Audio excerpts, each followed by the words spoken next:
कि कलयुग के मनुष्यों को ये भागवत कथा मिल सके। कई बार महापुरुष बड़े बड़े इल्जाम अपने सिर पर इसलिए ले लेते हैं कि कलयुग के मनुष्यों का उद्धार हो सके। तो आगे चलते हैं हम ध्रुव चरित्र की तरफ। भक्त ध्रुव की गाथा सुनाने जा रहे हैं। मनु महाराज के 2 पुत्र थे, राजा उत्तानपाद और प्रियव्रत। राजा उत्तानपाद की 2 स्त्रियां थी, सुनीति और सुरुचि।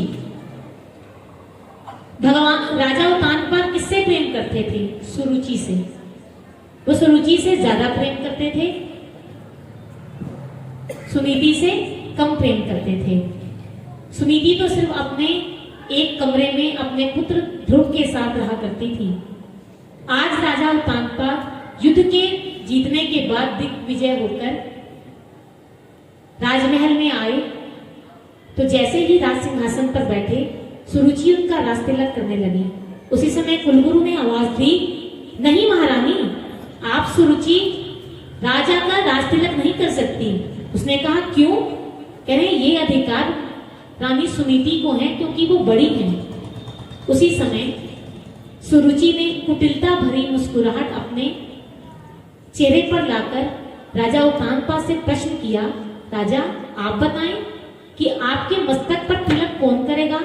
तो राजा उत्तानपाद ने कहा, सुरुचि तुम ही मेरे मस्तक पर तिलक करो। सुरुचि ने राजा उत्तानपाद के मस्तक पर तिलक किया और क्रोध से भरी हुई उन्हें अपने कक्ष में ले गई।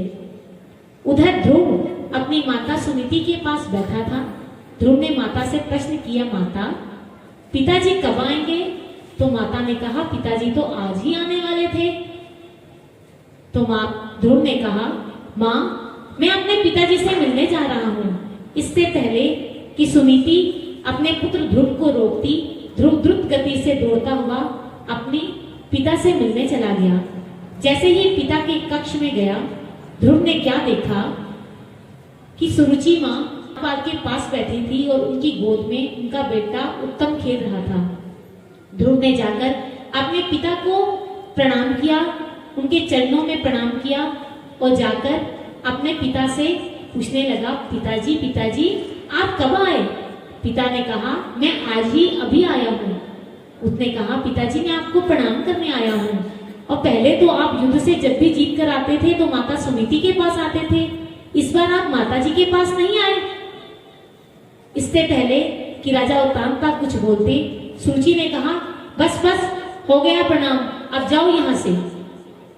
ध्रुव ने कहा, माँ मेरी माँ भी तो महारानी है, मैं तो अपने पिता का सिर्फ प्यार पाने आया हूँ, उनकी गोद में खेलने आया हूँ। सुरुचि ने क्रोध भरे स्वरों में कहा, अब तू अपने पिता का प्रेम पाना चाहता है तो तुझे मेरी कोख से जन्म लेना पड़ेगा। इसलिए तू जाकर विष्णु की भक्ति कर, हरि की भक्ति कर, मेरी कोख से जन्म लेगा, तभी तू पिता का प्यार पाने का अधिकार प्राप्त करेगा। ध्रुव रोता रोता द्रुत गति से दौड़ता हुआ अपनी माता के कक्ष में गया। माँ ने देखा मेरा पुत्र रो रहा है। माँ ने कहा, अरे अरे मेरे पुत्र को क्या हुआ? मेरे छोटे से नन्हे से ध्रुव की आंखों में इतने मोटे मोटे अश्रु, क्या हुआ ध्रुव? इससे पहले कि ध्रुव कुछ बोलता, किसी विश्वसनीय दासी ने आकर सारी घटना बता दी। ध्रुव ने कहा, माँ तुम तो कहती थी कि पिता पर पुत्र का जन्म सिद्ध अधिकार है, तो पिताजी ने ऐसा क्यों किया? माँ ने कहा, क्या मैं कभी पिता का प्यार नहीं पा पाऊंगा? माँ ने कहा, नहीं ध्रुव ऐसा नहीं है। वो देखो खिड़की में, आज बादलों ने बादल की छाया सूर्य पर पड़ गई है और सूर्य की किरणें धरती पर नहीं पड़ेंगी। ध्रुव तुम बताओ कि आज के बाद क्या कभी सूर्य की किरणें धरती पर नहीं पड़ेंगी? ध्रुव ने कहा, नहीं माँ ऐसा नहीं है, जब बादल छट जाएंगे तो सूर्य की किरणें फिर से धरती पर पड़ेंगी। तो माँ ने कहा, ऐसे ही हमारे कर्मों के काले बादल जो हमारे जीवन में आए हैं, ये एक दिन छट जाएंगे और तुम्हें अपने पिता का फिर प्रेम मिलेगा। मुझे अपने हरि पर पूरा विश्वास है, मुझे अपने नारायण पर पूरा विश्वास है, तुम फिर अपने पिता की गोद में खेलोगे। ध्रुव ने जैसे ही नारायण का नाम सुना, ध्रुव कहने लगा, माँ माँ ये नारायण कौन है? ये हरि कौन है? छोटी माँ भी यही कह रही थी। छोटी माँ कहती थी कि तू हरि की भक्ति कर, तभी तो पिता की गोद को प्राप्त कर सकेगा। ये कौन है हरि? तो माँ ने, सुनीति ने कहा, हरि भगवान है, ये राजाओं के राजा महाराजा हैं, समर्थवान है, यशवान है, शक्तिवान है, बलवान है। अगर इनकी भक्ति तूने कर ली ना, इनको तूने पा लिया, तो पिता की गोद तो क्या, ये तो परम पिता है, तुझे अपनी गोद में बिठा लेंगे। माँ ने कहा, ध्रुव तू हरि की भक्ति कर, तू नारायण की भक्ति कर। धन्य है ऐसी माँ जिसने अपने भीतर और अपने ध्रुव भक्त के भीतर, अपने बच्चे के भीतर भी प्रतिशोध की अग्नि को जन्म नहीं दिया। आज आप और हम सब इस बात पर विचार करें, अगर हम सुनीति की जगह होते तो हम क्या करते? हम क्या सिखाते अपने बच्चे को? हम अपने बच्चे को यही सिखाते, जैसे उसने कहा है वैसा ही अपशब्द बोलकर तू भी उनको रहा। लेकिन उसने ऐसा नहीं किया। ध्रुव, सुनीति खुद भी धर्म पर अड़ी हुई थी, खुद भी भक्ति करती थी और अपने बेटे ध्रुव से भी भक्ति करवाती थी। उसने यही कहा, कोई बात नहीं, माँ ने कह दिया, कुछ नहीं, सही तो कहा है उसने, तू हरि की भक्ति करने जा। उस नन्हे से बालक को, छोटे से बालक को उसकी माँ सुनीति ने हरि की भक्ति करने के लिए घर से भेज दिया। आज छोटा सा ध्रुव, नन्हा सा ध्रुव बालक घर से निकल पड़ा, नन्हे नन्हे पांव चल रहा है भगवान की खोज में। मेरे हरि कहाँ हैं? मेरे विष्णु कहाँ मिलेंगे? हे भगवान, आप कहाँ पर हो? जंगल की ओर चला गया, लताओं के पीछे, पताओं के पीछे, पेड़ों के पीछे देख रहा है। हरि, तुम यहाँ पर हो? हे विष्णु, तुम कहाँ पर हो? देखो, एक नन्हा सा बालक आपको, आपकी खोज में आया है, आपको मिलने आया है। हरि, तुम जल्दी से मेरे सामने आ जाओ। सुबह से शाम हो गई, ध्रुव ने कुछ नहीं खाया, चलता जा रहा है। पेड़ के पत्ते तोड़े, फल तोड़े, अपनी भूख प्यास को वहीं पूरा कर लिया। नदियों का जल लिया, हाथों के चुल्लू में पानी लेकर पी लिया। लेकिन संकल्प नहीं बिखरा नन्हे से बच्चे का। संकल्प वहीं पर अडिग है कि मैंने विष्णु को पाना है, मैंने हरि को पाना है, मैं हरि की खोज में निकला हूँ। चलते चलते चलते चलते जंगल के घने रास्ते से चल रहा है। रात हो गई, अंधियारा छा गया। वहां पर जंगल में डाकू बैठे थे। वो डाकू आपस में बात कर रहे थे और उनका सरदार जो था उनसे कह रहे थे, क्या वन भगवान ने हमारी प्रार्थना स्वीकार करनी अब बंद कर दी है? कोई यात्री यहाँ से गुजरता ही नहीं, सबको हमारा भय हो गया है, सबको पता लग गया है कि यहाँ लूटने वाले बैठे हैं, अब इस रास्ते से कोई गुजरता ही नहीं। आपस में बात कर ही रहे थे कि सामने से नन्हे से ध्रुव को आते देखा। तो एक व्यक्ति डाकू ने कहा, देखो देखो सरदार, वो नन्हा सा बालक आ रहा है, उसने राजसी वेशभूषा पहन रखी है, और उसके गले में देखो कितने कीमती आभूषण हैं, चलो उसके पास चले। वो उसके पास क्या जाते, ध्रुव स्वयं ही आ गया। ध्रुव ने कहा, आप लोगों को पता है मेरे हरि कहाँ रहते हैं, मेरे विष्णु कहाँ रहते हैं? मुझे अपने विष्णु से मिलना है, मुझे भगवान से मिलना है, आप बता दो। तो उन्होंने कहा, हाँ हाँ हाँ, क्यों नहीं, हमें सब पता है भगवान कहाँ पर है, भगवान तुम्हें जरूर मिलेंगे, देखो ये भगवान को मिलने आया है। उसने कहा, तो मिलवा दो ना मुझे भगवान से। तो उन डाकुओं के सरदार ने कहा, भगवान दीन बंधु हैं, वो दीनों को मिलते हैं, दीनहीन दशा तुम्हें अपनी करनी पड़ेगी तब तुम्हें मिलेंगे। तो उसने कहा, मुझे स्वीकार है। उसने कहा, तुमने तो राजसी आभूषण पहन रखे हैं, राजसी वेशभूषा पहन रखी है, इस अवस्था में भगवान नहीं मिलते। उसने कहा, मुझसे सब कुछ ले लो, लेकिन मुझे विष्णु से मिलवा दो, मुझे हरि से मिलवा दो। उसने कहा, ठीक है। उन्होंने उसके सारे आभूषण उतार दिए और उसने कहा, तुम्हें विष्णु से मिलना है ना, तुम्हें विष्णु से मिलना है? हाँ, क्या कहते हो तुम सब, इसे विष्णु से मिलवा दें? डाकुओं के सरदार ने जैसे ही ध्रुव को खाई में धकेलना चाहा, उसी समय शेषनाग वहां पर आ गए और उन्होंने उस सब डाकुओं का वहां पर विध्वंस कर दिया। उसी समय माता लक्ष्मी वहां पर प्रकट हो गई। ध्रुव ने कहा, तुम कौन हो माता, तुम यहाँ कैसे आई, तुम अपनी पहचान बताओ, तुम कौन हो? तो माता लक्ष्मी ने कहा, पहचान तो तुमने मेरी बता ही दी कि मैं माता हूँ, तुमने स्वयं तो कहा है माता। तो लक्ष्मी माता ने ध्रुव को अपनी गोद में बिठाया।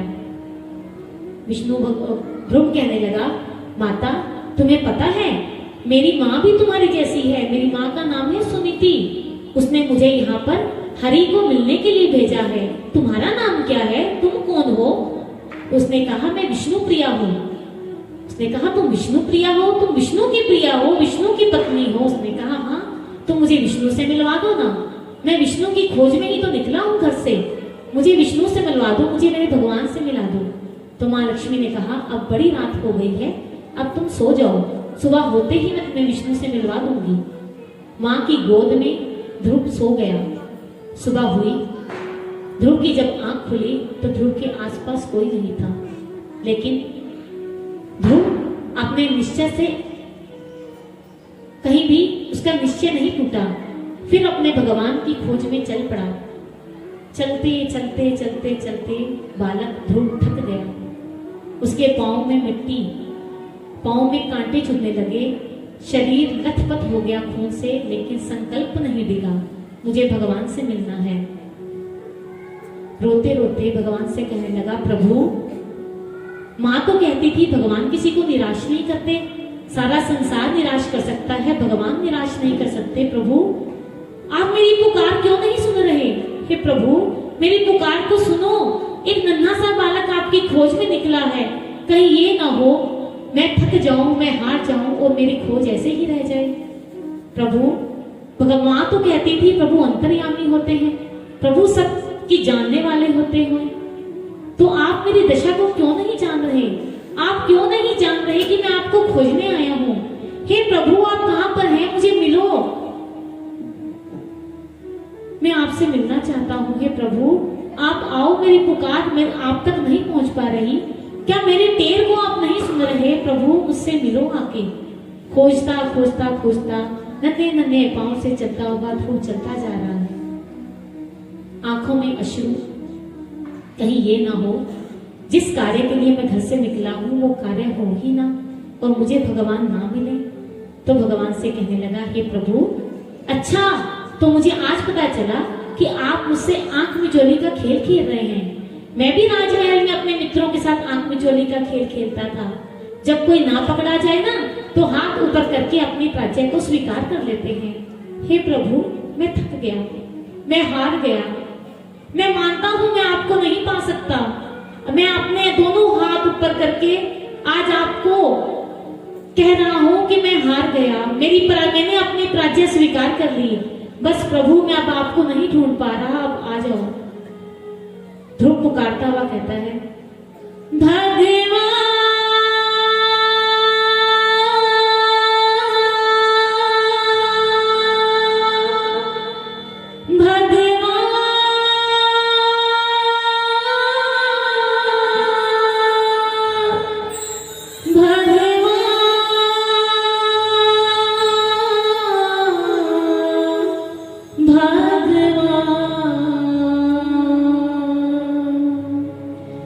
तेरे सहारे छोड़ के आया मैं सारा संसार, तेरे सहारे छोड़ के आया मैं सारा संसार।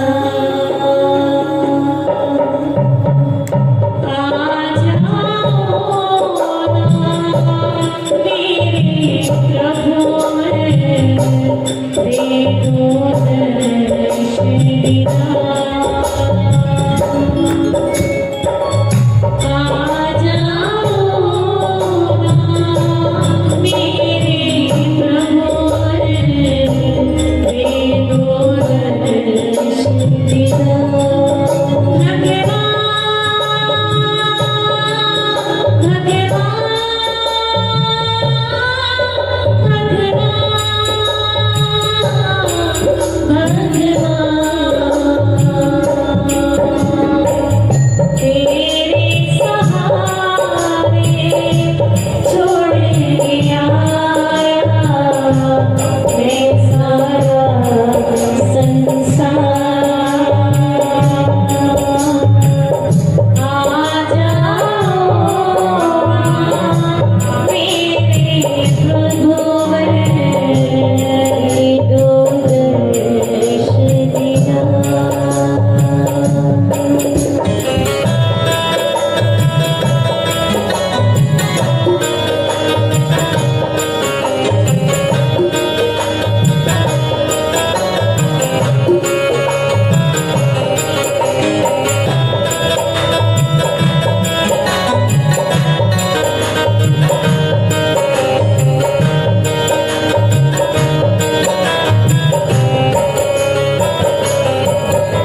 परिवार को भगवान ने सुना।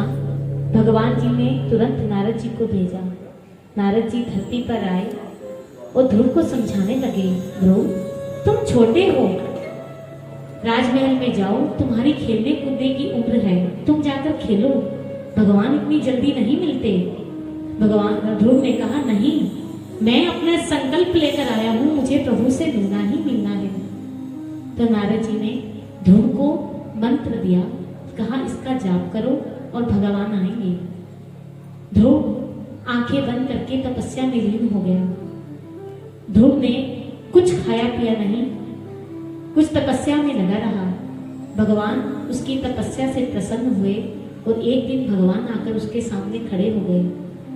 भगवान सामने आकर खड़े हुए, भगवान ने कहा, ध्रुव ध्रुव। भगवान ने 2-3 बार आवाज लगाई, लेकिन ध्रुव के अंदर तो परमात्मा का वो स्वरूप था जिसका वो ध्यान कर रहा था। भगवान ने जल्दी से उसके भीतर के स्वरूप को उससे खींच लिया। जब ध्रुव को लगा कि भगवान कहाँ गए, जैसे ही ध्रुव ने आंखें खोली तो भगवान को सामने पाया। ध्रुव बड़ा प्रसन्न हुआ भगवान को पाकर, भगवान के चरणों में प्रणाम किया। भगवान ने ध्रुव को बड़ा प्यार किया, बड़ा दुलार दिया।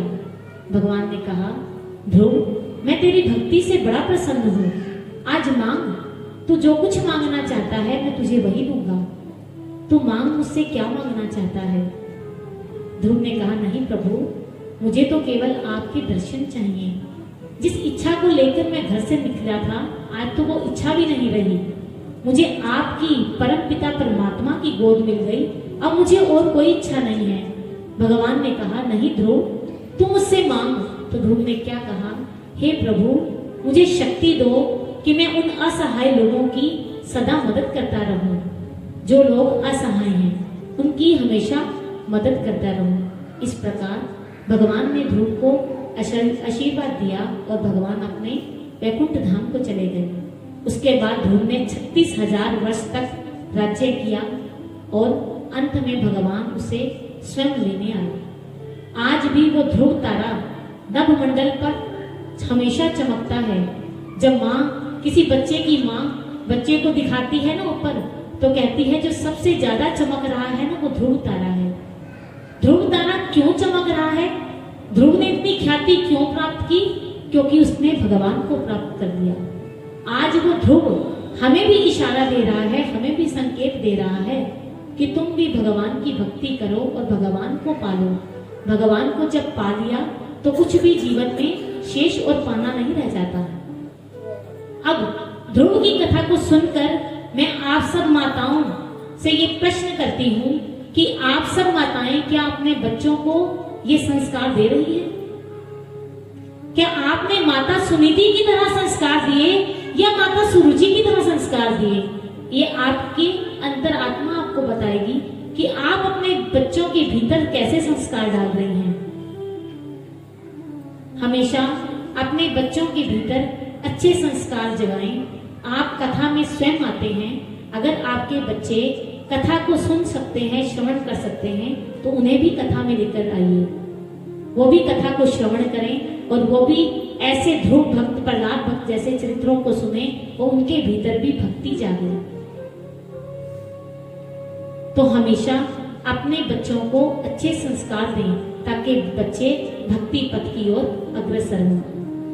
अब हम उस प्रसंग की ओर चलेंगे जिसमें आपको बड़ा आनंद आएगा। लास्ट प्रसंग है, कथा का टाइम भी समाप्त हो रहा है। छोटा सा सुनाऊंगी, ज्यादा लंबा नहीं, क्योंकि सर्दियों में कथा हो रही है इस बार, तो समय का थोड़ा ध्यान रखना होगा। अंधेरा जल्दी हो जाता है, सबको जाने की भी जल्दी होती है। गर्मियों में आधा घंटा ज्यादा भी ले लें तो चल जाता है, तो इसलिए थोड़ा शॉर्ट में सुनाऊंगी। भगवान शिव के विवाह की कथा। राम कथा में ये प्रसंग बड़ा लंबा चलता है क्योंकि वहां इसका उसकी विशेष जगह है।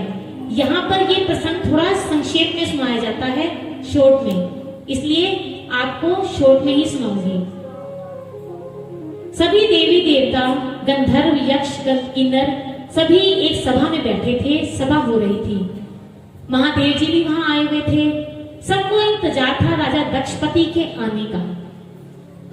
राजा दक्षपति वहां आए, लेकिन राजा दक्षपति को आने में थोड़ी देर हो गई।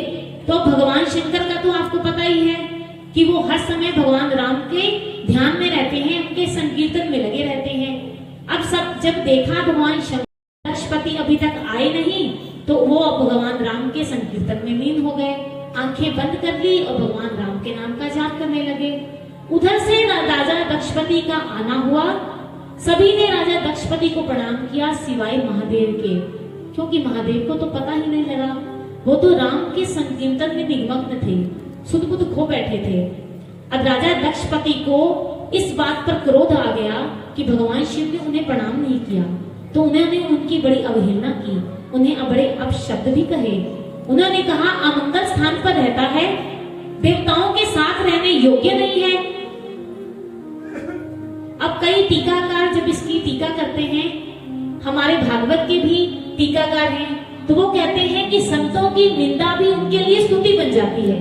तो उन्होंने कहा कि राजा दक्षपति ने कहा कि अमंगल स्थान पर रहता है। अमंगल स्थान कहाँ? भगवान शिव कहाँ रहते हैं? शमशान घाट में। अमंगल स्थान कैसा हुआ? शमशान घाट। हर अमीर गरीब व्यक्ति उसी शमशान घाट में जाता है ना, जब किसी की चिता के साथ, तो उसको वहां पर ज्ञान प्राप्त हो जाता है, चाहे ज्ञान थोड़ी देर के लिए ही होता है। वहां से शमशान घाट से आने के बाद फिर हम वैसे के वैसे हो जाते हैं। तो उन्होंने कहा ये अमंगल स्थान कैसा हुआ? हर कोई अमीर हो चाहे गरीब हो, उसको अंत समय में शमशान घाट ही जाना पड़ता है।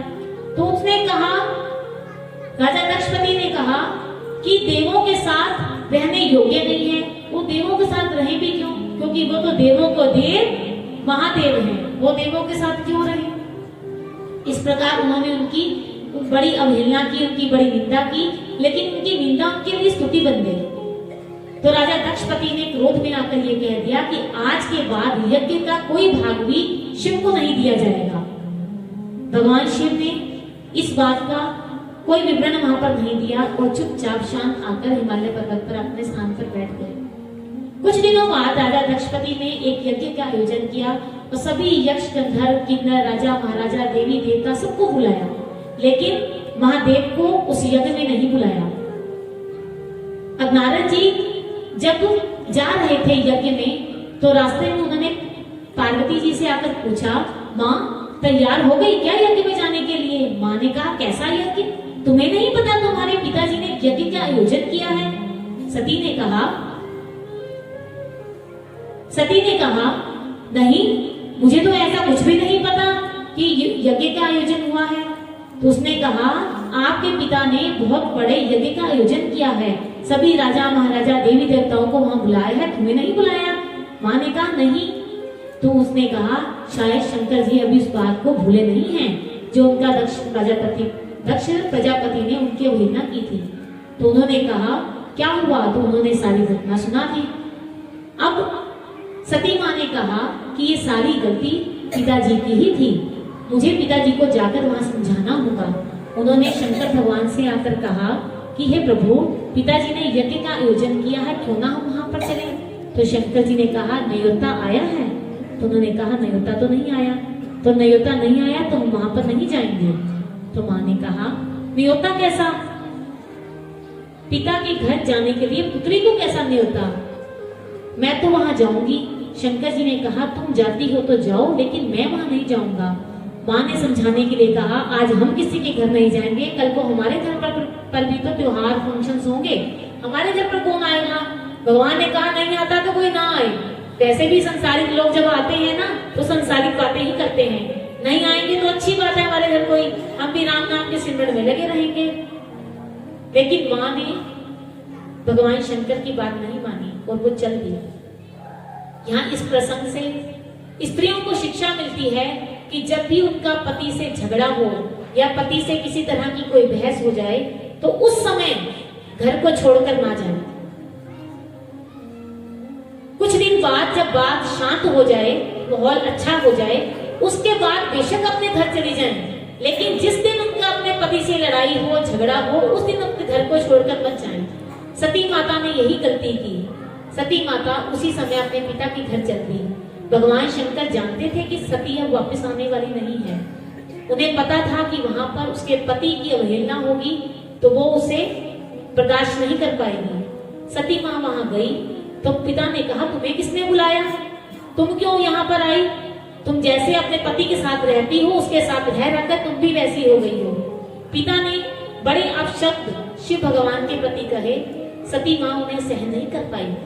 सती माँ ने कहा, माँ पिताजी, मैं चाहूं तो आज ही यहीं पर आपकी हत्या कर सकती हूँ, लेकिन मैं भविष्य में ये बात नहीं बनाना चाहती कि पुत्री के हाथों पिता की हत्या हुई।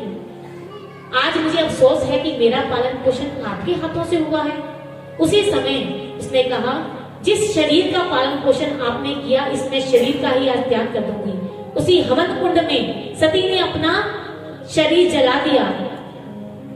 नंदी भी वहां गए हुए थे, नंदी पर भी अत्याचार किए गए। नंदी वहां से अपनी जान बचाते हुए भगवान के पास आए। वो शंकर भगवान को सारी घटना सुना दी। शंकर भगवान को क्रोध आ गया और उन्होंने वीरभद्र को भेजा और कहा कि वहां पर जाके उस यज्ञ को तहस नहस कर दो। वीरभद्र ने जाकर उस यज्ञ को तहस नहस कर दिया और राजा दक्ष प्रजापति का सिर धड़ से अलग कर दिया। देवताओं ने जाकर भगवान से प्रार्थना की कि हे प्रभु, विष्णु भगवान से प्रार्थना की कि हे प्रभु, यज्ञ का कार्य है, ये अधूरा नहीं होना चाहिए, इसे आप पूरा कीजिए। भगवान ने कहा, जहां पर शंकर जी को न्योता नहीं दिया गया था, वहां तुम्हें जाने की जरूरत ही क्या थी? तुम लोग वहां करने क्या गए थे? तो देवी देवताओं ने कहा, प्रभु अब हमसे गलती हो गई, अब इस समस्या का हल कीजिए, यज्ञ को पूरा कीजिए। भगवान ने बकरे का सिर राजा दक्ष प्रजापति के धड़ से लगाया, उस यज्ञ को पूरा किया। भगवान शंकर को इतना क्रोध आया कि वो मां सती के शरीर को लेकर पूरी पृथ्वी की परिक्रमा करने लग गए। भगवान विष्णु ने देखा कि भगवान शंकर का काम संहार का है, सृजन हो रहा है, पालन हो रहा है, लेकिन संहार नहीं हो रहा। जन्म पर जन्म होते जा रहे हैं, किसी की मृत्यु नहीं हो रही, भगवान अपना कार्य नहीं कर रहे। तो उन्होंने क्या किया, अपने सुदर्शन चक्र को आज्ञा दी। सुदर्शन चक्र ने मां सती के एक एक अंग को काट दिया और वो अंग जहां जहां पर भी गिरा वहां पर सिद्धपीठ की रचना हुई। और वहां पर आज भी उन सिद्धपीठ पर लोग पूजन करने के लिए जाते हैं। अब भगवान सती माता का शरीर चला गया। भगवान फिर वापस आकर अपने समाधि में लीन हो गए। कुछ वर्ष बीत गए। उसके बाद मां सती ने पार्वती के रूप में हिमाचल के यहाँ जन्म लिया। नारद जी ने हिमाचल से कहा, तुम अपनी पुत्री का विवाह करो, वो अब विवाह के योग्य हो गई है। तो उन्होंने क्या कहा, कोई अच्छा वर है तो बताओ। तो उन्होंने कहा, वर तो बहुत अच्छा है। तो उन्होंने पूछा, कैसा है? सुंदर है, रूपवान है, धनवान है। तो उन्होंने पूछा, धन की तो कोई कमी ही नहीं है, ब्रह्मा विष्णु भी उनके पास आते हैं।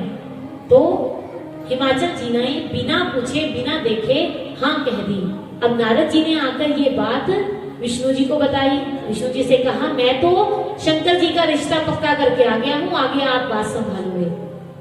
विष्णु ने कहा, जो भी कुछ करे आकर मेरे पास आ जाता है, देवी देवता कुछ करे तो मेरे पास आ जाते हैं, आप संभालो। तुम कुछ गलत करो तो मेरे पास आ जाते हो। भगवान शंकर के क्रोध को तुम जानते हो ना, वो मानेंगे नहीं कि विवाह के लिए। नारद जी ने कहा, मैं तो रिश्ता पक्का कर आया हूँ, आगे आप जानो और शंकर जी जानो। अब भगवान विष्णु शंकर जी के पास जाते हैं। शंकर जी से कहते हैं, हे प्रभु, अब विवाह तो आपको करना होगा, एक बड़ी अच्छी कन्या है आपके विवाह की योग्य। भगवान ने कहा, नहीं, आप जानते हो कि मैं विवाह नहीं करूंगा। तो विष्णु भगवान ने कहा, पूछ तो लो पहले लड़की कौन है। सती ही तो पार्वती का रूप धारण करके आई है। तो भगवान ने हाँ कह दी शादी के लिए। भगवान की बारात जा रही है। तो आपको सबको पता है कि भगवान के रिश्तेदार कौन कौन हैं? भूत प्रेत भगवान की बारात के आगे आगे और सभी देवी देवता पीछे। अब देवी देवताओं ने सोचा कि अगर ये भूत प्रेत आगे रहे तो हो गई शादी भगवान की। सभी लड़की वाले वहां जाकर देखकर इनको डर जाएंगे। तो उन्होंने भूत प्रेतों से कहा, तुम पीछे रहो और देवी देवता आगे रहेंगे। और माँ पार्वती का श्रृंगार किया गया, पार्वती को तैयार किया गया। इधर से भगवान की बारात जा रही है।